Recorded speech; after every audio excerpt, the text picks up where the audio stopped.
Coming to you direct from deep underneath your favorite Japanese wrestling arena, it's time for your high-speedy, strongly styled, fighting spirited, secret handshaking, wink wink nudge nudge, lethal dose of female professional wrestling, primarily in the land of shoguns and rising suns. It's time for you to remove your blindfold, accept a complimentary fruity drink that's totally not sus at all, and learn from our inside terminology, because you, our friends, have nearly willfully accepted the invite and have joined our cult of Joshi. Now allow me to introduce you to your fighting spirited guides, Raja and John. Hello and welcome back to another episode of Cult of Joshi. I'm your host Raja and I'm joined by my co-host John. Ow! And we sit That was beneath a really bad howl. the beautiful full moon tonight to review some women's wrestling from Japan. Well, if I howl now, it's going to sound terrible because you just said we're talking about women's wrestling. So, yeah. As long as you don't do like the auga type of Auga? howl, you know, like the wolf with the eyes popping out. It couldn't be worse than a Roman Reigns and a big hoo-ha. No. It doesn't get worse. I wish that women parts hadn't been called hoo-ha around my family. Is that all you hear when you see Roman Reigns? When he says hoo-ha, hoo-ha, I want to hide everybody that's female. It's just like, no, Roman, bad. No, you can't be yelling hoo-ha and running like that. Oh my goodness. Yes, well, it is the full moon, and we are crazy, you know, how it goes. You guys know, right? Werewolfy. You guys are part of the cult. You understand. Yes, what the full moon does. Yeah, and cult in our world is kind of a shoot. Well, we won't get into that. Yeah, We're here to talk about wrestling. Wrestling. And there's been a fair amount of wrestling. Has there been some wrestling? There has been, yes. Okay. And I just want to give like a quick shout out before we get into Japan to the in-ring debut of one Tekla in AEW on Fyter Fest last week. Fantastic. Amazing. Oh, wonderful. First appearance in AEW. I want to give another shout out. Can I? Yeah. I want to give a shout out to Blake Monroe. Can we? Just what a wonderful debut. It makes me sad. The name makes me sad. What I liked was the debut, and it's look at that. Oh my God. Yeah. Like it's so surprising. It's glamour. Yeah, the women's division is about to get a whole lot more glamorous. I like when they can't say the name. Yeah, there was no name given during the debut, which is kind of funny, but so she's there. Good old Blake Monroe. If you don't know, we're talking about Mariah May appearing in NXT, who is allegedly now going to be going by Blake Monroe. She changed her Twitter. Yes. To Blake Monroe, so. We'll see how that pans out. You know, was there not a starlet from England that you could have used? Like, maybe. You know, even like Maggie, I don't know. Like something a little closer. Something that, you know, was British. Or you could have just used her name. Yeah. Honestly. I just don't like the Monroe thing. The Monroe thing seems done, does it not? Oh, it evokes a certain image in your mind. Do you know what it evokes Monroe. in my mind? What? Tony Storm. A little bit. You know, a little bit of that 50s Doesn't it feel panache. Does it not feel like maybe? Do you think that's the direction we're headed? I don't think we're going to go that exact direction, but I think... It's definitely going to be... Did I say erection? I think you said direction. A direction, but it's okay. definitely going to... I feel like it's going to be at least on the fringes, if not blatantly in that direction. It does feel like it could go that way. Yeah. And that scares me. Because, to be fair, she didn't have like a 50s pinup do when she debuted or anything. So no, she didn't. She didn't come out doing the 40s pinup that we all love. Yeah, no, there was no the Get It Done or whatever it is. Rosie, is that her name? You're Rosie supposed the Riveter? to know this. You're the women. I'm pretty sure it's Rosie the Riveter, but yeah, no, You're there was none of that. women. She looked like Mariah May always looks. Okay, Yeah, she was wearing pink. She had her hair down. It was just Listen, Mariah. like I said last time, I'm really excited for her because if you followed her from the very first, like we did, you watched her videos before people watched her videos. There were like hundreds of people on her YouTube at the time. Her vlog. And yeah, I mean, when she was talking about her dream of being a WWE superstar. Yeah, I mean, and like her tryouts and stuff. yeah, man. And, I know originally she had a choice when they signed her in Stardom, and that's the whole thing. Like, a lot of people don't realize, she signed a 2-year deal. Why is it up or whatever?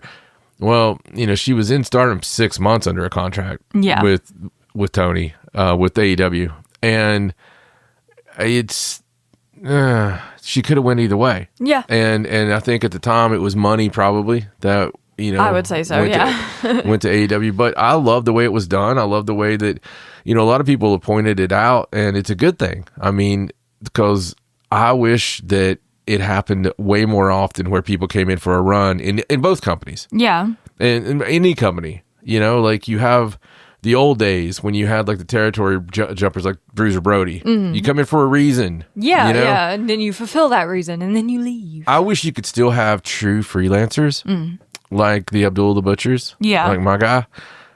It'd be really cool because that way you could have these monsters because they wear their welcome really quickly. You have some giant come out. Yeah. You can't have them come out every week. No. Or they lose their luster. They can't they'll start doing comedy or they'll start doing something like that. Right. If you have like a cool ass, Road Warrior type tag team, it would be cool to have them over here for 3 months and then over there for 3 months. And I know that's impossible and they don't. In this day and age, unfortunately. Well, they make it impossible. There is nothing actually impossible. Every rule was created by some dumbass. Yes, I know. That it could happen if people would just let it happen. If they would just let it happen and you could have true, freelancers. And it would make it so much better. Yeah, have your normal little roster of people that are these are my exclusives. Yeah. But have people that could actually go and make money and be used creatively and hey, we're going to do a 30-day deal on this person. And, right. Imagine that. People making money doing what they love. Yeah. Wow. Yeah. It's such a crazy concept. A lot less people sitting on their ass at the house. Yeah. Drawing a check. Yeah. I mean... there was also news that Alex Windsor announced she's coming on over to the States. So interesting stuff all over the women's divisions everywhere. It is. Looking forward to it. Really exciting. Yeah. But that brings us over to the real reason we're here. To talk about some Joshi. And we watched some fun Joshi this week. We did. Including on the second installment of Noah Monday Magic from this season. There was the GHC Women's Championship match between Koki Amurai and Takumi Iroha. Yes. Where everyone pretty much expected to happened. Because, it's Takumi Iroha. When she sets her sights on your championship belt and she comes after you, there's not a whole lot you can do, honestly. I would throw it down and run. Yeah, it's like easy. If it was me, I'd be like, yes, here you go. Yeah. It's yours now.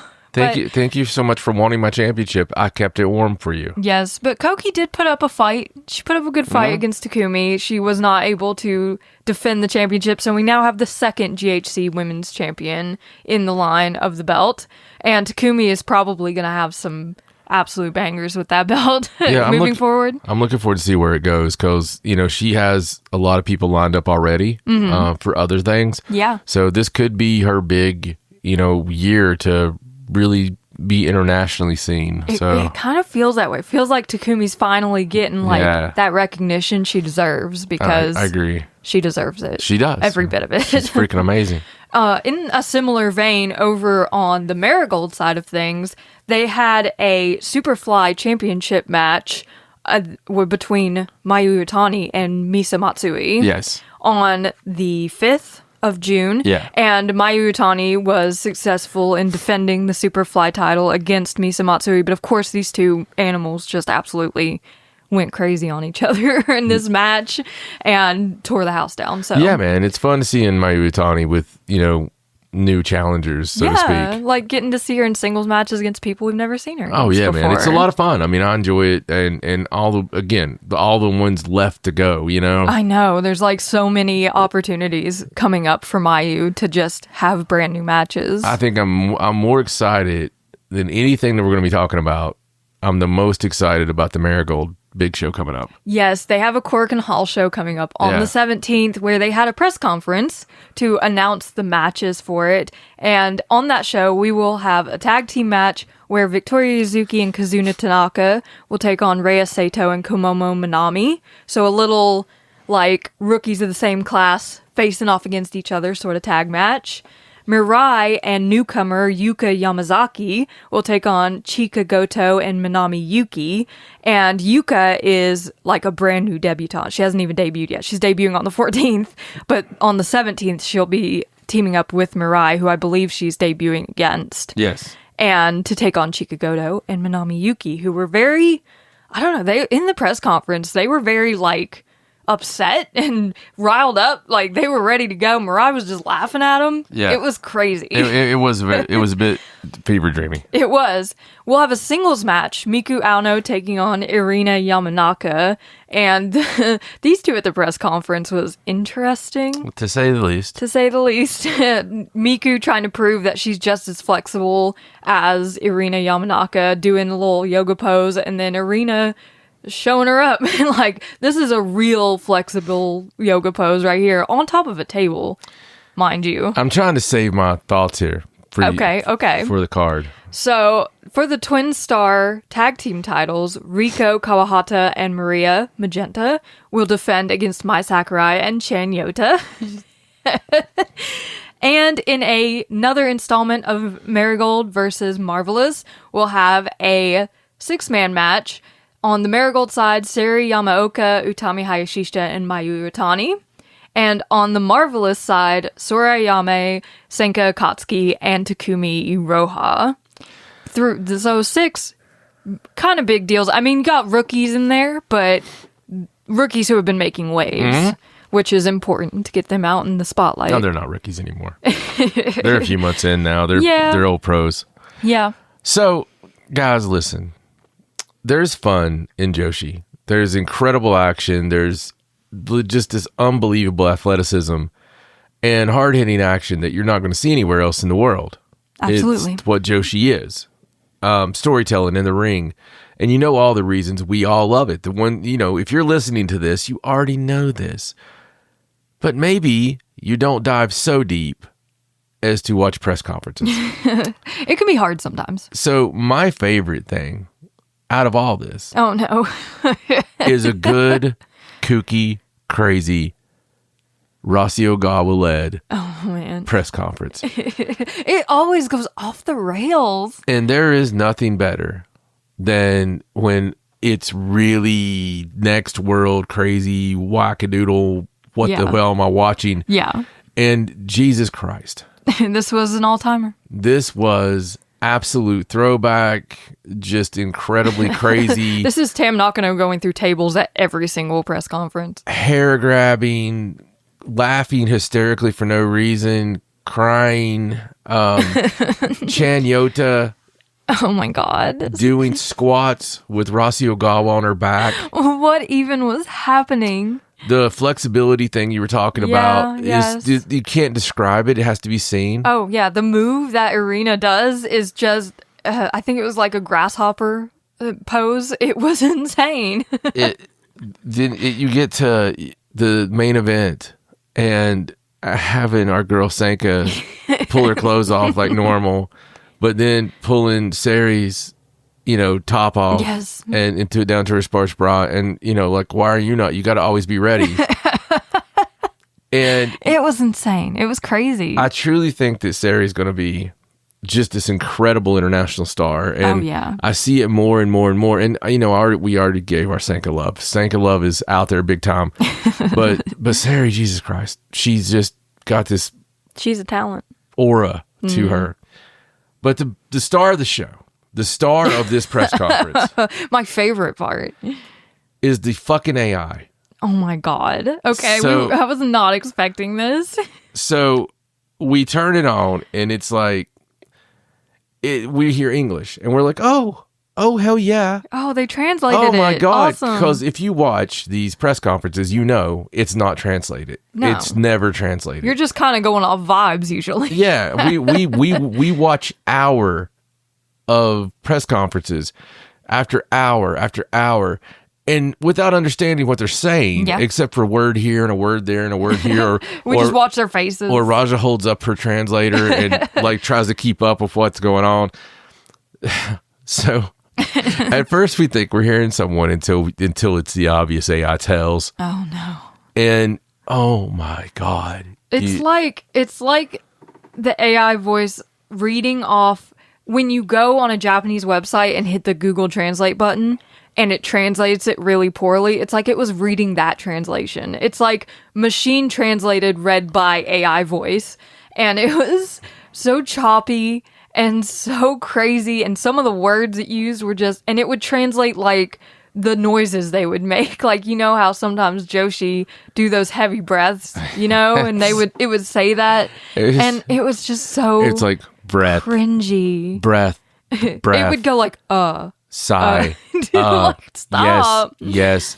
I hope my children are satisfied. My favorite part was when it would switch between the male and female voice mid-sentence. Yeah. Like on the same person.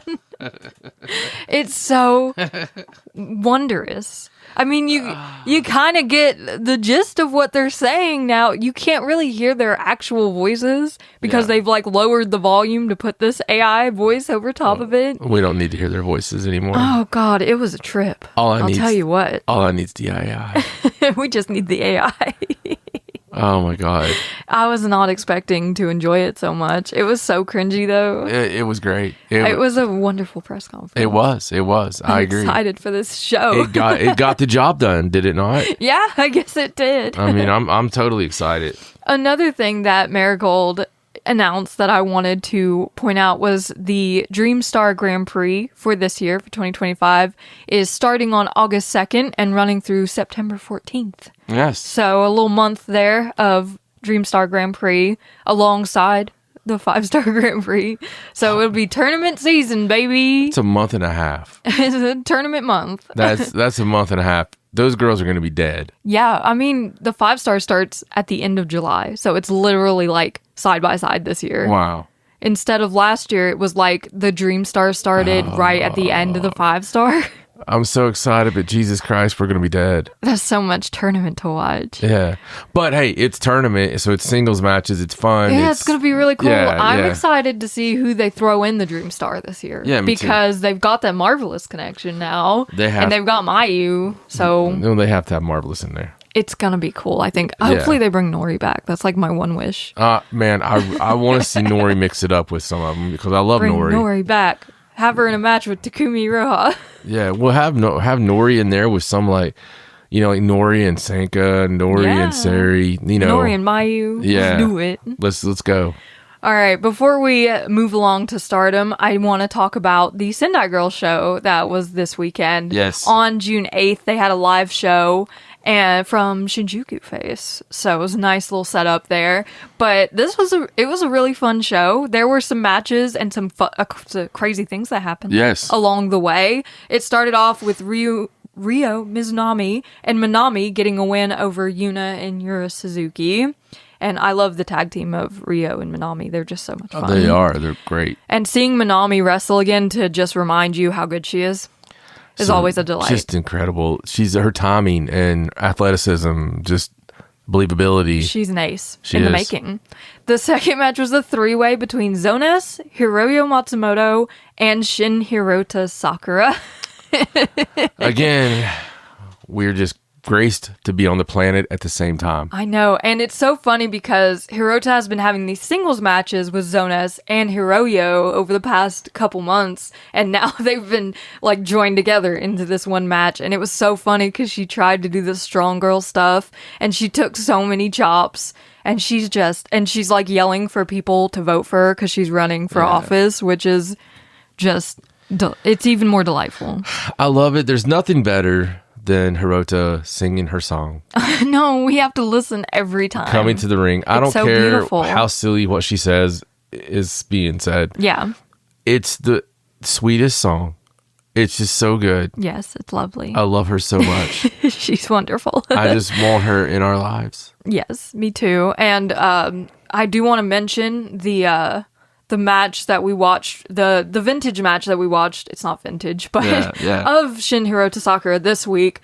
was the one where she was dressed as a ghost. Yes. We watched a few this time around. We got in a little kick. Oh, yeah, we did. I don't remember who she was facing in that one, though, because we watched so many. Yeah, I don't remember who the ghost was against. I remember the... Oz. Oh, it was against Mayumi Ozaki? Yeah. Okay, yeah, that makes sense, because my favorite spot was when she grabbed the umbrella and hung herself by accident on the rope, but she's in this stupid sheet, and her arms are under it. Her face is so funny. She's so amazing. She's perfect. And I know in the chat, like, somewhere in one of the messages, for the show a long time ago when we were first putting over Hirota, they were like, "Holy shit! If I could just go back." Do you remember that? Like, if I could experience that for the first time, all over again. And I didn't understand it at the time, but I remember thinking, because it always means a lot when you guys comment. Yeah. I care. I mean, I read it and I really care about the opinions and think a lot of. If you take the time to comment, it's always meant a lot to me, no matter what podcast I've been on, no matter what show I've been on. And I always care, good, bad, indifferent. But that one I remember stuck with me. Yeah, and because it makes sense. And I understood it somewhere around the time we saw her do Bull Nakano. And I was like, okay, I get it.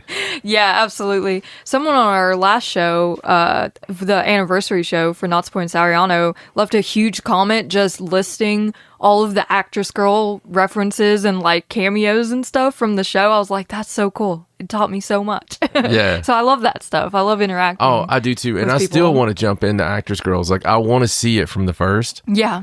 Because I would love to be able to watch it from the first. Because listen, we're total noobs on that. Like, we don't know shit about actress girls. I know that their archive goes back a few years. I don't know how far it goes back. I don't know if it goes back to the beginning or if it's we're able to watch it from the beginning. But if anyone knows what's cool how to me, we can do that. The crazy thing about actress girls, so they're not workers, right? They're not, I mean, primarily.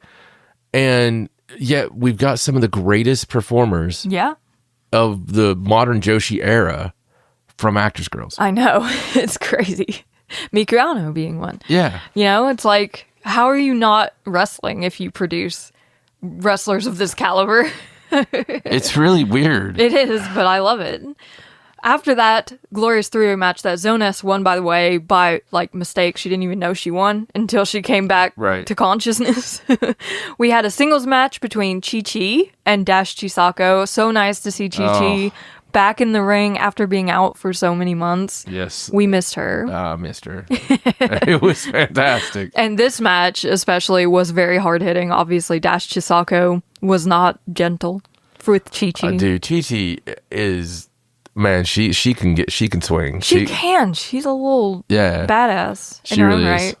But interestingly enough, after the conclusion of this match, Dash Chisako winning, of course, Hazuki showed up. Just out of the blue. Just Hazuki coming in the ring from Stardom.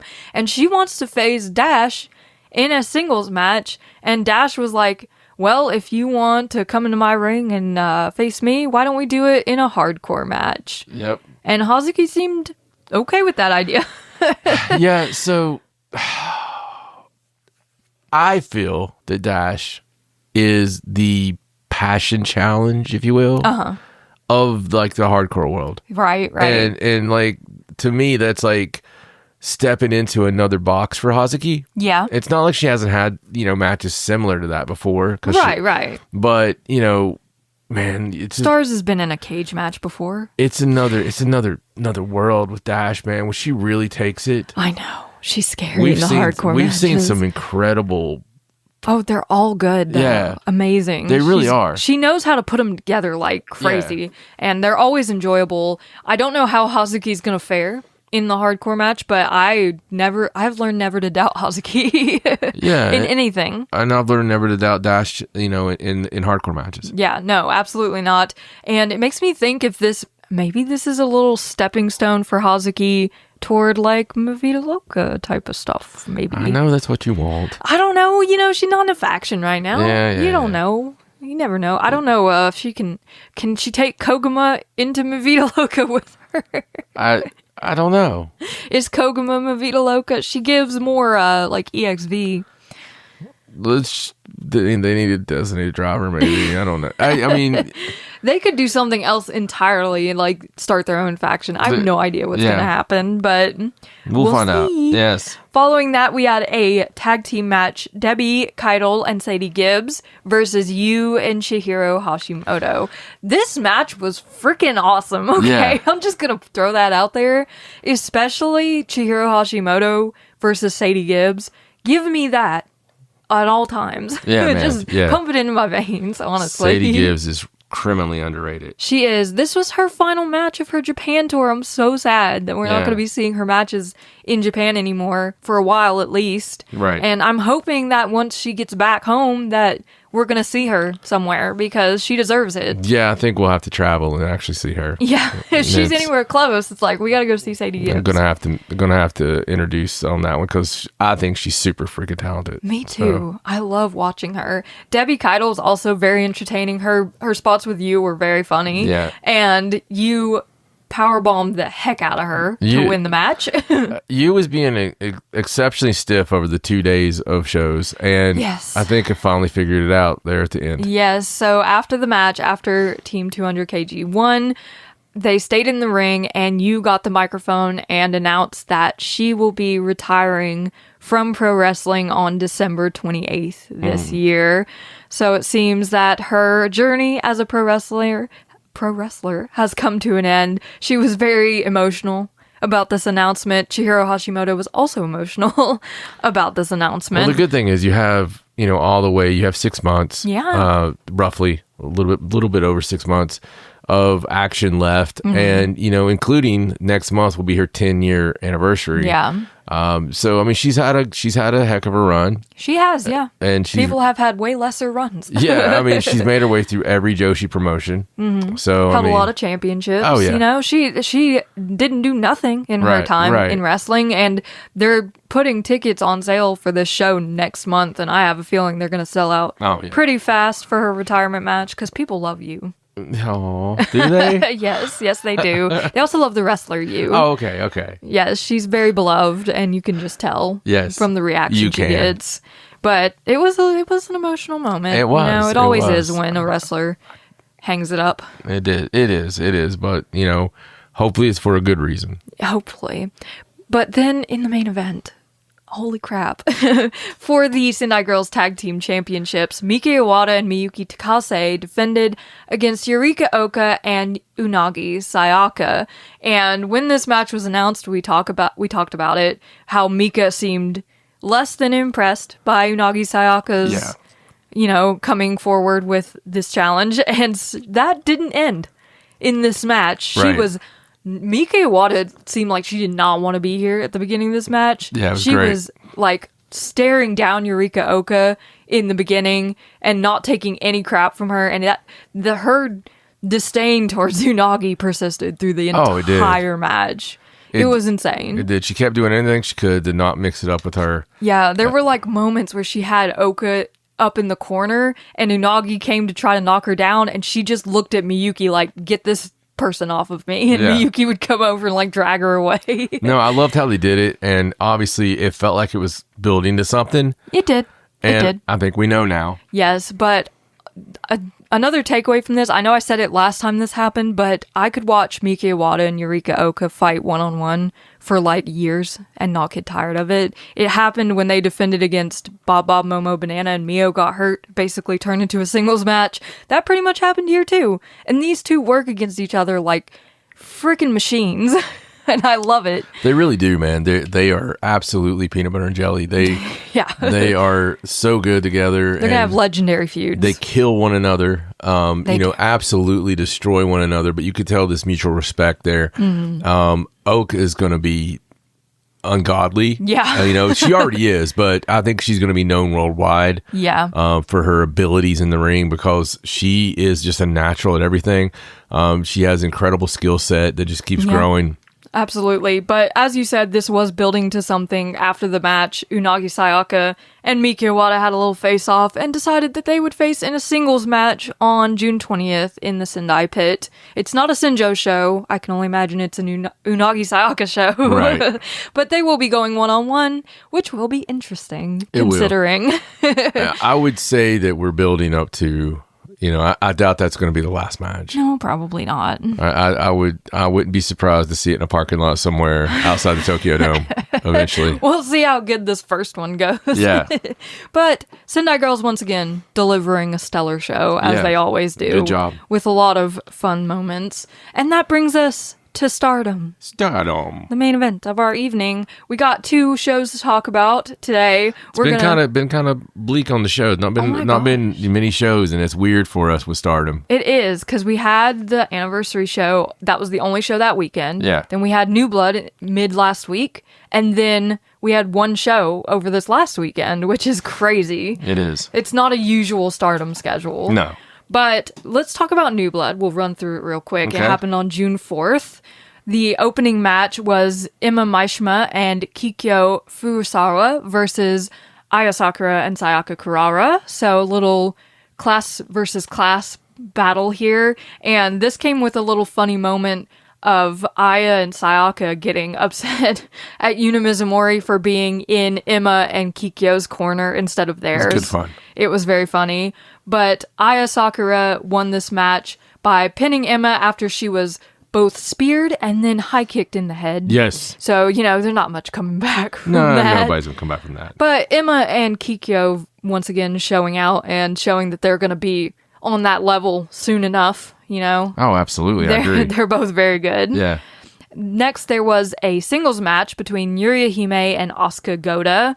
And Yuria is just come like leaps and bounds. I don't know what is in the water, but she just elevated herself so much over the past month and a half. I agree. And it's been amazing to watch. Unfortunately, she didn't get the win. No. In this match, Asuka Goda used the Vader Bomb to win the match. But again, Yuria looking amazing, and it's very exciting for what's to come. It is, yes.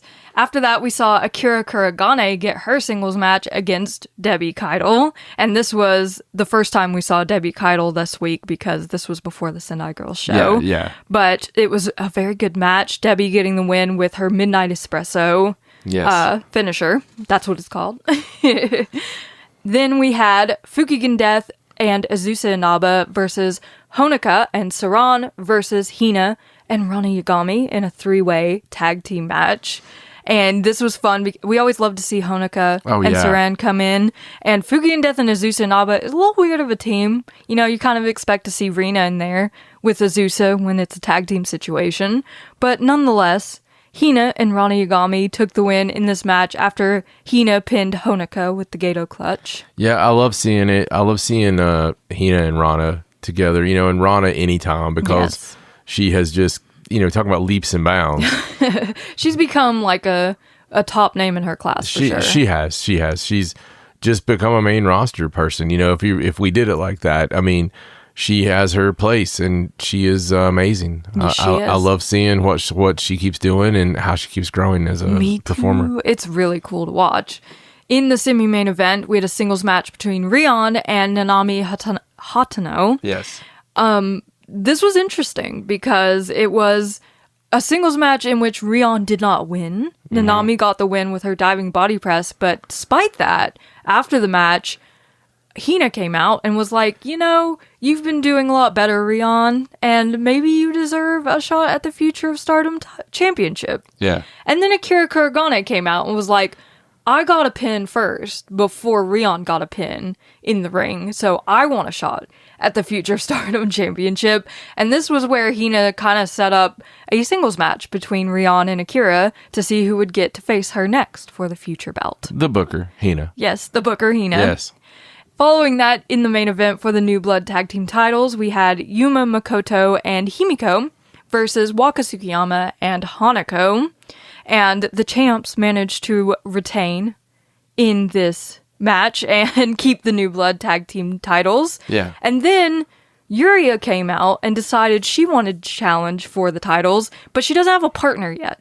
They were just like, go find a partner and then come back to us and we'll talk about it. Yeah.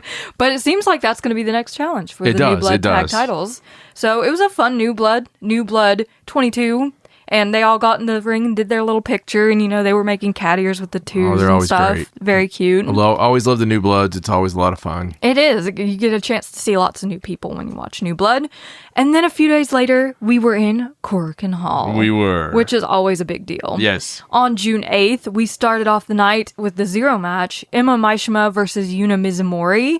And this was a cool match because it seems like Emma is very much in the high speed style, like trying to hone her skills in that arena.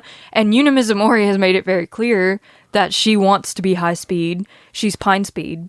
And she wants a shot at the high speed title again. So seeing them mix it up here in that sort of style was really cool. Right. I agree. It was a good match. It was. Emma did have a little misstep. I have to mention it because it was very blatant. She'd slipped off the springboard, but it happens, This is a very high-level move to do a springboard. Yeah. And sometimes you just lose your footing. It sucks. It does.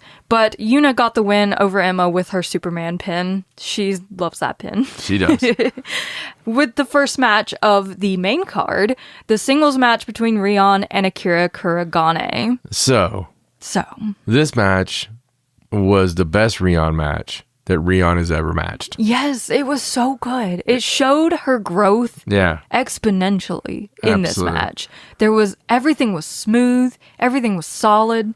They were hitting each other like it was just there. So she's made changes. She's made a lot of changes. Yes. Hopefully that move that I hate, it wasn't in this match. She had a new finisher at the end that didn't bring it home for her, but she still, Yeah. She debuted a new finisher. Yeah. Essentially. Not the flip over the head. Yeah. Bring them down into it. I don't think that was the pin. Was that the pin? It was the pin, Okay, so it did win for her. Yeah, so it's kind of like a sit on your back, pull you sideways kind of move. And it's called, according to the results, it's called the Hanaguruma. Okay. So something it did flowery. Win. I just remember it being kind of workshoppy. It was. It wasn't perfect, but it wasn't the other move. It wasn't. No, it looked way better than that other roll up move that she used weird to do. flip under. Yeah. So Rion here getting the win, but not only that, getting her very first win solo in the Stardom ring. Holy moly, after 15 months since her debut, dude, she has been working her butt off. She has. She's had to work. It's one of those that sometimes they come out the block like a Sanka. Yeah. Sometimes they don't. And, sometimes they need a little more shaping. But sometimes the ones that have to work the extra hard, last the extra long. They really go the extra mile. They're resilient. Yeah. Which I think Rion really is. And she knows what it takes and how hard you have to work to get there. So it's, there's an appreciation factor. Absolutely. And because she won this match, that means she will be the one facing Hina on June 21st at Stardom The Conversion for the Future of Stardom title. Yeah, I'm very excited about it. Like I said, Rena. Other one, Hina. Yeah. Or Rion. No, they're all so similar. They are. No, Rion honestly, this was the best Rion match I've ever seen. It was. It was an excellent match, and I'm really, really proud of her for putting in all the work that she has to get to this point. Following that match, we had a little announcement. Speaking of work. Ami Sori came to the ring to announce that after almost a full year away, she will be returning to the ring on June 21st at Stardom The Conversion. Yay! Yes. Ami Sori's back. And right in time for some 5-starring. Yeah. So very interesting. She had to miss out last year because of her injury, so she can make up for it. And I know she was on the precipice when she left of breaking out. So this will be interesting. She was right there. It'll be very cool to see where she goes immediately after getting in. After that, we saw Kikyo Furusawa, Yurihime, Koguma, and Hazuki take on Kyoko Kotatsu, Tomoka Inaba, Hina, and Saki Kashima. And once again, for some reason, I marked the wrong winner. I don't know why I do that sometimes. I'm thinking of something else when I do it. But I thought this was a fun little match with God's Eye. And it very much focused at the end with Tomoka and Kikyo, which was really cool because there was this battle of the ankle locks. And in the end, it was Tomoka kind of let me show you how to really do an ankle lock, and she locked it on Kikyo, and Kikyo was quick to tap at that point. Yeah, I thought it was great, man. And Kikyo, my goodness. She's so cool. Yeah, she's awesome, man. Her submission game is just really nice. You talk about people that it's just, there's so many to be excited about, but this is yet another that is on that list of where is it going to go? Yeah, and Tomoka Inaba would be a great teacher for her, I think. Or already is, yeah. It seemed like a really cool dynamic between those two. I agree. After that, we had a 3-way match. Azusa Inaba versus Lady C versus Suzu Suzuki. And this was just a fun little, 3-way. And Azusa calling Suzu old, even though she's only 22 years old. No. Come on, Azusa. You gotta love it. But Suzu was the one who got the win in this match. She hit Lady C with the tequila shot. And once she hits that, it's pretty much nothing you can do. You're done. So Suzu for the win here. Then Waka Tsukiyama and Hanako took on Ruaka and Natsuka Tora in a kind of crazy match. Yeah. I don't know what they were doing that night, but these four just decided to go at it and mix it up. It was wild. Waka especially was very aggressive in this match. Yeah, man. It was really cool to see. It was. Unfortunately, that was not enough to get EXV the win. Ruaka and Natsuka Tora pinned Waka after the top rope body press. So it's nice to see Waka showing some fire like that, though. I know. I really like it. I'd love to see her get rid of the frills and stuff, get some long boys and a sports bra top and just be mean. That would be fun. Mean Waka. Can it happen? I don't know. She's so sweet. Yeah. But I think it would be cool. It would be cool. But it begs the question, does this give Ruaka and Natsuka Tora a new blood tag team title shot? I think it should. They pin the champs. Yeah. I mean... Perhaps. Who knows? After that, we had Aya Sakura, Sayaka Kurara, and Natsupoi versus Momokogo, Saya Ida, and Hanan. And I forgot to mention in the first Zero match, but Aya Sakura and Sayaka Kurara were little sneaks and switched over to Emma Maishma's corner halfway through the match instead of staying in Yuna's to get back at her for the New Blood match. So that was really funny. But this Cosmic Angels versus Star match was so good. Yeah, man. It was the match of the week, okay? It was. You got to go out of your way to see this if you haven't seen it. It was incredible, especially Natsupoi versus Saida at any point in time during the match. Just so damn tight. It was so great. And like you said, match of the week. It was the match of the week out of all the great stuff we watched. Yeah. And it was unexpected. It looked like it would be a good match, but you never know when you go in that it's going to be some kind of Spanish Inquisition.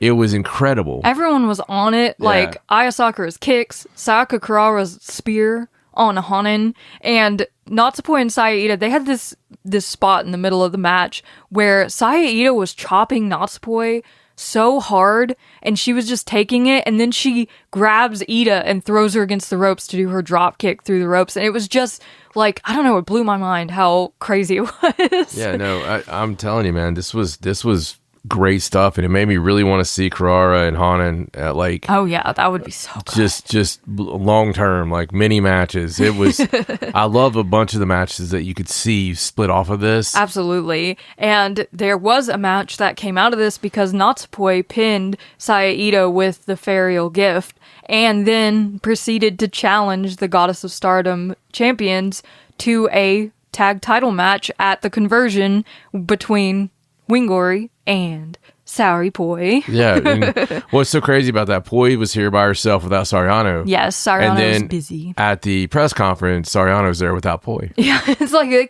can't meet up. No. How are they going to be tag champions? They can't even find each other. When they do meet up, they become champs. Yeah, when they do meet up, it's scary for everyone, including Wingori. But I am so excited for that match that I can barely stand myself. It's going to be great. It's going to be incredible.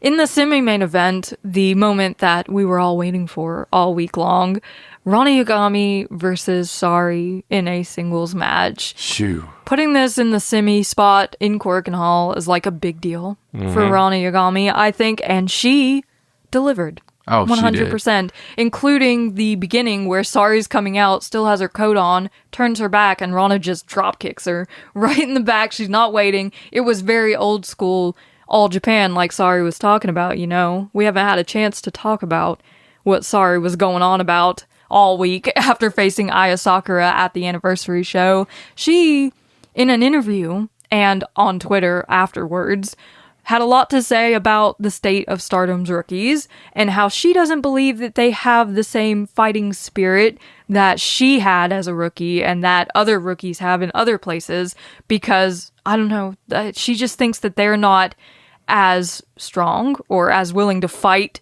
in a real fight sense. She thinks they're coddled, essentially, and she's going to teach them otherwise. She's very determined to get in there and make them lose so badly that they never want to feel that feeling again, and it makes them stronger, so they come back even stronger and with more fighting spirit. Yeah. It was a whole ordeal, okay?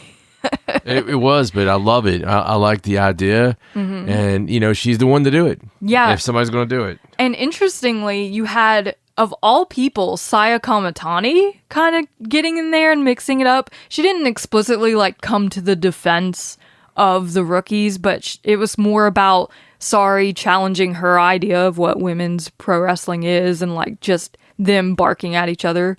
But it was there. They were talking. It was. They were going back and forth. Is that leading to something? Maybe. I hope so. I hope so. They are going to be across the ring from each other, right? At Sariism, so yeah. You never know what could happen. But this match, stemming from all of that craziness, made Rana even more. She wanted to prove herself even more in this match. And she made sure that everything that Sari threw at her was a struggle. Like, she did not go down a single time without a fight. She was so good. She was in so many submissions where she was just fighting like crazy, even to be put into them. It was so cool to see. And she even managed to get an armbar on Sari halfway through the match that had Sari's arm hurting for the rest of the match, so that it limited some of her offense. Like, she didn't even throw a Uranage in this match. Yeah.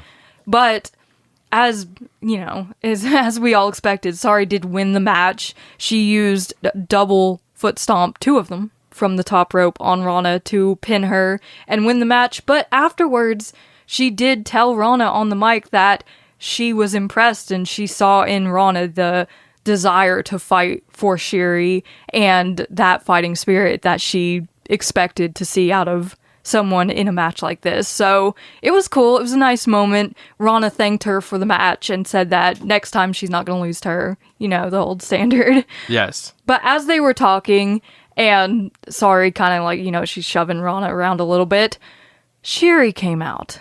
And it was cool to see her because she had just been in England, you know, fighting Alex Windsor for the IWGP. Yeah, it was nice to see because it was like she just got off a plane or something. Yeah, she's in her street clothes carrying the belt. I love it. Coming out there to Rana's defense. She gives Rana a hug. It was a nice little moment. And then her and Sari are like, so you ready for this match? On the 21st, it's official. Me versus you on the 21st. Yes. Holy crap. And at this point, me and you were sitting there like, you know, the 21st is coming together, but it kind of seems like they're trying to make this the main event of the conversion. Like, it's when the light bulb goes on, you know? Yeah. It's like, we don't have a whole lot announced, but I think this is going to be the main event. It feels that, you know, that's what it felt like, and that's what it looks like right now. That's definitely how it looks now after the press conference. But before we talk about that, we have the main event of the Korakuen Hall show. Miyu Amasaki, Mei Seira, Azumi, and Starlight Kid, Neo Genesis, versus Rina Konami, Saya Kamatani, and Momo Watanabe, making her return to the ring. It's so good to see her again. I missed her. Yes. And this was a lot of fun.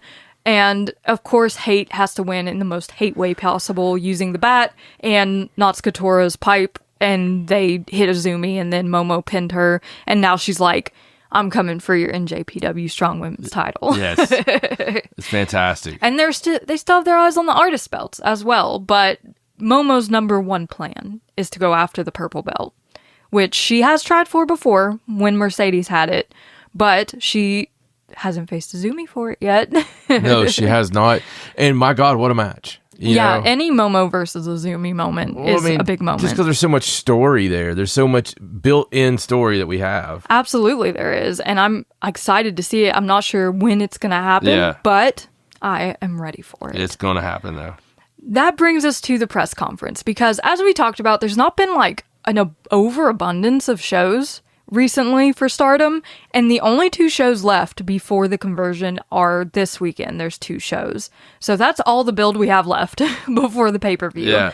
So at the press conference, they reiterated the matches we already knew were happening and announced a few more. But that only left us with 6 matches total, which is a little light for a Stardom pay-per-view. And we're missing key people like all of Neo Genesis and Mi Vida Loca. So I'm sure there will be more announced around this weekend, probably. I think so. But the matches we have so far are Waka Tsukiyama versus Yuria Hime, Hanako versus Risa Sera in a sort of sweet moment. You know, Hanako started as... it was like something Risa.